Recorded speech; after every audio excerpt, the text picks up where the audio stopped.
Titanic জাহাজের নাম শুনেছেন? টাইটানিকেরও 8 গুণ 10 গুণ বড়। সুবহানাল্লাহ কইবেন না?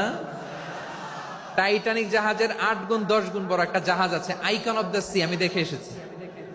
রয়্যাল ক্যারিবিয়ান দেখে এসেছি। সাগরের সামনে জেটিতে যখন দাঁড়ালাম, জাহাজটা যখন যায়, আমার মনে হচ্ছে একটা শহর, গোটা শহর, the entire city is floating on the water. পুরো একটা শহর মনে হয় পানির উপর দিয়ে ভেসে যাচ্ছে। পড়েন সুবহানাল্লাহ। এই যে আইকন অফ দ্য সি, এই ক্রুজ, এই জাহাজটা, এটার ভিতরে স্টেডিয়াম আছে। কিসের ভিতরে স্টেডিয়াম? কথা বুঝে নাই বোধহয়। স্টেডিয়াম কিসের ভিতর? সুইমিং পুল আছে, শপিং মল আছে, রেস্টুরেন্ট আছে, ক্লাব আছে, 3000 4000 রুম বিশিষ্ট, কক্ষ বিশিষ্ট হোটেল আছে।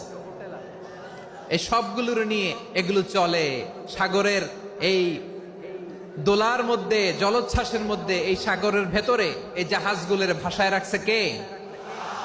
সূরা আর রহমানে আল্লাহ তাআলা বললেন, ওয়ালাহুল জাওয়ারিল মুনশাআতু ফিল বাহরি কাল আ'লাম ফাবিআইয়ি আলা, সবাই পড়েন, ফাবিআইয়ি আলাই রাব্বিকুমা তুকাযযিবান।